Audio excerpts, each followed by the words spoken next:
Cricket time और पाकिस्तान, मैं इस तरह एक्साइट हो रही हूँ जैसे हम बड़े कोई जीत रहे हैं, but in any case Pakistan और न्यूजीलैंड के दरमियान T20 सीरीज का तीसरा मैच होगा कल ऑकलैंड में, और न्यूजीलैंड को 5 T20 मैचेस की सीरीज में इसमें 2-0 की बढ़तरी हासिल हो चुकी है, but we are still hoping. कुछ बयानात भी आ रहे हैं ना पाकिस्तान के पास सीरीज में रहने का, बाय द वे कल आखिरी मौका है, हार गए तो सीरीज हार जाएंगे। टीम में कुछ लड़के नए हैं, तवक्को की जा रही थी कि न्यूजीलैंड में कुछ अच्छे नताइज शायद नहीं आए, मगर ऐसा नहीं हुआ, मगर नहीं आएंगे। लेकिन जिस तरह हार रहे हैं उसकी भी तवक्को नहीं थी, कुछ बहुत आउटस्टैंडिंग नताइज की भी तवक्को नहीं थी हमें, let's be honest about it. यही वजह है कि उबूरी हेड कोच आकिब जावेद कहते हैं कि टीम की तश्कील 9 का मकसद ये नहीं था कि मैच कोई जीतना ही नहीं है, वो समझते हैं कि कल फिर भी हम सीरीज में कम बैक करने की कोशिश करेंगे। क्या करेंगे कल ऐसा? पहले उनको सुन लेते हैं कि एग्जैक्टली उन्होंने क्या कहा।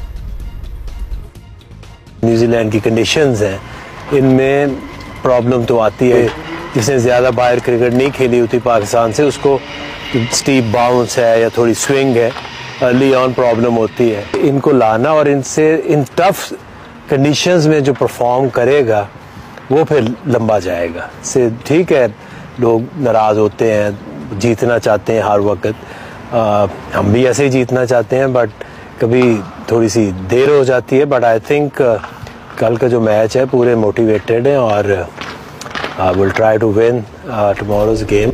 चलिए, we really respect कि you would try to win, लेकिन लोग मतलब लोगों पे बड़ा होता है ना कि लोग जीतना चाहते हैं, लोग अच्छा टीम सिलेक्शन से लोग हर वक्त नहीं जीतना चाहते भाई, बहुत ही बसद एहतराम। शाहिद अफरीदी भी खुश नहीं है सिलेक्शन से टीम की, बताना आपको ये है कि वो खुश नहीं है और उन्हें शिकवा है कि न्यूजीलैंड की मुश्किल कंडीशंस में इन प्लेयर्स को भेज दिया गया है जिनका डोमेस्टिक का तजुर्बा भी कम था, तो अब वो वहां क्या करेंगे, सुने जरा। 10-10, 11-11 फर्स्ट क्लास मैचेस है, आपने न्यूजीलैंड जैसी मुश्किल कंडीशन में भिजवा दी उन बच्चों को। तो आई मीन कि जो भी टीम सिलेक्ट करे टूर के हिसाब से, कंडीशन के हिसाब से, ऑपोजिशन के हिसाब से आप टीम सिलेक्ट करें। जहां हमें 4 स्पिनर्स की जरूरत थी वहां हमने 1-2 स्पिनर खिलाए, जहां पे 1-2 के स्पिनर की जरूरत थी वहां पे हमने 4 स्पिनर भिजवा दिए न्यूजीलैंड। तो आई मीन सिलेक्शन कमेटी का रोल बहुत इंपॉर्टेंट है। पाकिस्तान टीम परफॉर्मेंस की जगह है, हमारे कोई सिस्टम नहीं है। जो 5-6 साल से डोमेस्टिक क्रिकेट खेल रहा है, फर्स्ट क्लास क्रिकेट खेल रहा है, वो किधर है? उनको आप 1-2-4 चांस दे के साइड पे कर देते हैं, और एक नए बच्चे को, हाँ भाई नया टैलेंट इस काबिल तो हो, डॉट बॉल नहीं खेलोगे, सिंगल डबल करो, चौका मारो, ये भी पॉजिटिव इंटेंट है, ठीक है। और छक्के चौकों का भी अपना एक टाइम है, जिसको देखो शाहिद अफरीदी बना हुआ है, जिसको देखो शाहिद अफरीदी बना हुआ है, was good, feel like it.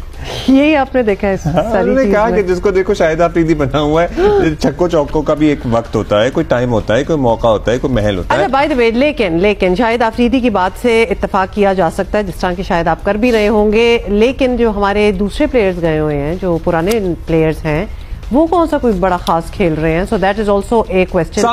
हमारे एक्सपर्ट राशिद लतीफ साहब हमारे साथ मौजूद हैं। राशिद भाई, आप किस बात से इत्तेफाक करते हैं? एक यहाँ जरूर एक डिस्क्लेमर देना है कि प्लेयर्स को या फिर कोचेस को ये, या टीम, ये इन सारी मैनेजमेंट को ये क्यों लगता है कि हम सारे दीवाने हैं और हमें समझ नहीं है और हम ये चाहेंगे कि पाकिस्तान टीम हर मैच जीते, हर हाल में जीते। वी ऑल अंडरस्टैंड के कभी जीत होती है, कभी हार होती है, लेकिन we also do not want के हारते ही चले जाएं। हाँ, बस इतना ये है, मतलब हर बार वी आर नॉट एक्सपेक्टिंग, कभी कभार तो हम कोई विन्स हो ही जाए ना, वरना लर्न ही होता रहेगा, सिर्फ लर्न हो रहा है। सो राशिद भाई, देखिए आकिब जावेद ने बात की, वो भी एक ना एक्सपर्ट की तरह उन्होंने बात की, उन्होंने एज ए हेड कोच बात नहीं की, उन्होंने भी प्रॉब्लम बता दी है, प्रॉब्लम तो हम भी बता रहे हैं, इनको सोल्यूशन के लिए लेके आया गया। तो जो इन्होंने बातें की ये भी शिकायत कर रहे हैं, जवाब शिकवा फिर हम कर नहीं सकते, लेकिन मसला यही है कि हर कोई, फिर शाहिद ने जो बात की, आखिरी बात मुझे पसंद आई कि हर कोई शाहिद अफरीदी बन रहा है। शाहिद अफरीदी एक ही था, और उन्होंने जो बात की खुल के बात करते हैं, मीडिया में हो या कोर्ट में हो, खुल के बात करते हैं। बहुत तजर्बा नहीं इस टीम में, और फिर आकिब का शिकायत करना कि यहाँ पे मुश्किल होता है, तो फिर आप मुश्किल प्लेयर ले जाते, थोड़ा सा मुश्किल लेके जाते, या तो पूरी यंग टीम भेज देते। जैसे साउथ अफ्रीका ने, उनकी ऐसे 20 हो रही थी तो उसमें उन्होंने अपने मेन प्लेयर को नहीं भेजा, नई टीम भेजी थी, एक जीते एक हारे। लेकिन हम जीतना भी चाह रहे हैं और उसके बाद डेवलपमेंट भी चाहते हैं, तो ऐसा मुमकिन नहीं है। अब हम जिस स्टैंडर्ड की टीम बन चुके हैं, वो थोड़ा सा जिम्बाब्वे, आयरलैंड और दूसरी टीम के मुकाबले हम पल्ला हो चुके हैं बांग्लादेश, तवक्कुआत हमारी कम हो गई है। हालांकि चैंपियंस ट्रॉफी से पहले हम ऑस्ट्रेलिया में जीते हैं, चैंपियन ट्रॉफी से पहले हम साउथ अफ्रीका जिम्बाब्वे में जीते हैं। तो किसने कहा था कि हसनैन को ड्रॉप करते हैं, नसीब शाह को ड्रॉप करते हैं, हम वो मतलब ये सीरीज में हम ड्रॉप करते हैं, 2020 से ड्रॉप करते हैं, फिर शाहीन आफरीदी और हारिस को भी हम वनडे से ड्रॉप करते हैं। ये तो विनिंग कॉम्बिनेशन हमारा चल रहा था। चैंपियन ट्रॉफी खराब हुई, चले हो गई, लेकिन आपने विनिंग प्लेयर्स को हटा दिया। अब्बास अफरीदी को आपने नहीं खिलाया, अबरार को आपने नहीं खिलाया, उनको खिलाया जो फेलियर थे। तो फिर आप हार रहे, तो आपकी नाकिस कारकर्दगी की वजह आपकी प्लानिंग है, आपकी सिलेक्शन है। हम नहीं बोलते कि सिलेक्शन कमेटी ने बहुत गलतियां की, जो उनको बताया गया हमारी रिक्वायरमेंट ये है, तो फिर आप उसी तरह से बात कर रहे हैं प्रेस में, जिस तरह से मैं इस शो में बात कर रहा हूं कि हमारी ये कमियां है, हमें इतना तजर्बाकार प्लेयर भेज दिए। नहीं, आप सोल्यूशन के लिए वहां पे आप उसको ठीक करेंगे। राशिद भाई, यही तो सारी बात है कि अनफॉर्चुनेटली सोल्यूशंस जो हैं वो अभी तक कहीं से भी नहीं आ रहे। ट्रायल्स चल रहे हैं, जैसे ऑब्वियसली इस टीम का भी जो मेकअप है उसमें बड़े नए प्लेयर्स हैं who are not performing, but neither are the senior players. तो कोई भी एक्चुअली देखें आप डिसेंट्रलाइज करें ना, सोल्यूशन क्यों नहीं है? That's right. आप जो अथॉरिटी है आपकी, जो सिलेक्शन कमेटी बनाते हैं, वो एग्जीक्यूटिव काउंसिल को दे दे, चेयरमैन डायरेक्टली इन्वॉल्व ना हो। अगर आपके कैप्टन बनाने का मसला होता है तो चेयरमैन के हाथ में ना दे, एग्जीक्यूटिव काउंसिल के हाथ में दे दे।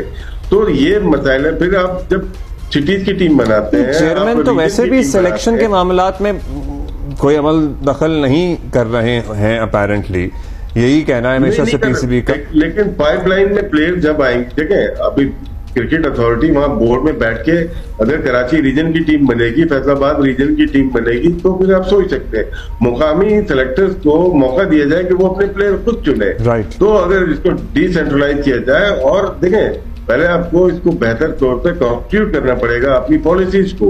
देखिए जुबानी तो बहुत सारी चीजें होती हैं, जुबानी आप ही खबरें नहीं पढ़ सकते, मैं भी काम नहीं कर सकता, हमारे पास भी स्क्रिप्ट होता है कि आज हमें ये बात करनी है। ये बगैर स्क्रिप्ट के, बगैर कॉन्स्टिट्यूशन के, बगैर उसकी सिलेक्शन पॉलिसी के कैसे काम कर सकते हैं? नहीं हो सकता काम। तो इनको पहले अपने दस्तूर को सही कर लें, अपने कॉन्स्टिट्यूशन को बना लें, तो ये सोल्यूशन हैं इसके। एक दिन में ठीक नहीं होगा। इतने जबरदस्त इनके पास मेंटोर हैं, 5 कैप्टन हैं पाकिस्तान के, उनको बैठे, उनको साइनिंग अथॉरिटी दें, उनको जिम्मेदारी दें, आप ये करें। अच्छा, कल कुछ कर सकते हैं हम ऐसा कि कल के मैच में कोई हम सीरीज बचाने में कामयाब हो जाएं, मतलब किसी को लाएं, किसी को रेस्ट दें, क्या करें? क्रिकेट की ब्यूटी यही है कि कुछ पता नहीं कल क्या होगा, लेकिन छोटा ग्राउंड है, इसमें मिस्टेक ना करें। अपने प्लेयर्स को, जैसे स्पिनर्स का है, अगर किसी ऐसे स्पिनर्स को खिला देते हैं, वहां पे मार लग जाती है, फिर हम उनको बाहर कर देते हैं। अबरार ग्राउंड को खिलाना चाहिए कल, अबरार को किसी भी ग्राउंड को खेलते हैं। नहीं, ये जो खेल रहे हैं, देखें यहाँ पे बैट्समैन को बड़ा फायदा हो सकता है, हसन नवाज को, शादाब को, क्योंकि डायमेंशन इसकी ग्राउंड की ऐसी है कि छक्के लगना शुरू होते हैं, बड़े लगते हैं। हो सकता है नवाज का अच्छा दिन हो, वो 70-80-100 करते, ऐसा ना हो कि नवाज को ड्रॉप कर दे, उसकी जगह जो खेले वो उससे बेनिफिट कर जाए। ये ग्राउंड का बैट्समैन को फायदा होना चाहिए, जो खेल रहे हैं उन्हीं को खिलाना चाहिए। सही है, जो खेल रहे हैं उन्हीं को खिलाना चाहिए, और जो लेके गए हैं उनको भी खिला ही लें तो क्या ही बात होगी। जैसे कि आखिरी दो उस्मान खान, हाँ उस्मान भी हैं। सिक्कू भाई की एक बात पसंद आती है, वो उस्मान खान के बड़े अच्छा बताते हैं कि 1 साल पे घुमा रहे, खिला नहीं रहे, वो एक दफा खिला के दिखा दें कैसे प्लेयर है। एग्जैक्टली, मतलब ले के फिर रहे हैं पूरी दुनिया में, लेके खिलाया नहीं जा रहा। वैसे ये भी एक अजीब बात है। अच्छा, और भी कुछ नाम है बट उसके बारे में यूसुफ, जी बिल्कुल इन्हीं का पूछ रहे थे। उमर बिन यूसुफ अच्छे प्लेयर है, टेक्निकल साउंड प्लेयर है, वनडे में और टेस्ट में, मतलब वनडे या लिस्ट है और फर्स्ट क्लास में बड़ा अच्छा परफॉर्मेंस है। T20 में जो हमारी डिमांड है, शायद उसके लिहाज से थोड़ा स्लो खेलते हैं अच्छे प्लेयर, लेकिन मेरा ये मानना है उनकी जो देखते हुए कारकर्दगी वनडे एंड टेस्ट मैचेस के, वो बहुत अच्छे प्लेयर हैं, क्योंकि टाइम लेते हैं थोड़ा सा। 130 का उनका नेशनल लेवल के ऊपर उनका स्ट्राइक रेट है, जो कि डिमांड आजकल 140-145 की है, लेकिन जहां पे सारे खेल रहे हैं, मेरे ख्याल 3 मैचेस जो टीम खेल रही है उनको खेलने दें, अगर नहीं जीते तो फिर अगले 2 मैचेस में, तो फिर आखिरी में तो फिर जो मर्जी कर लें। ठीक है, बहुत शुक्रिया thank you for being with us.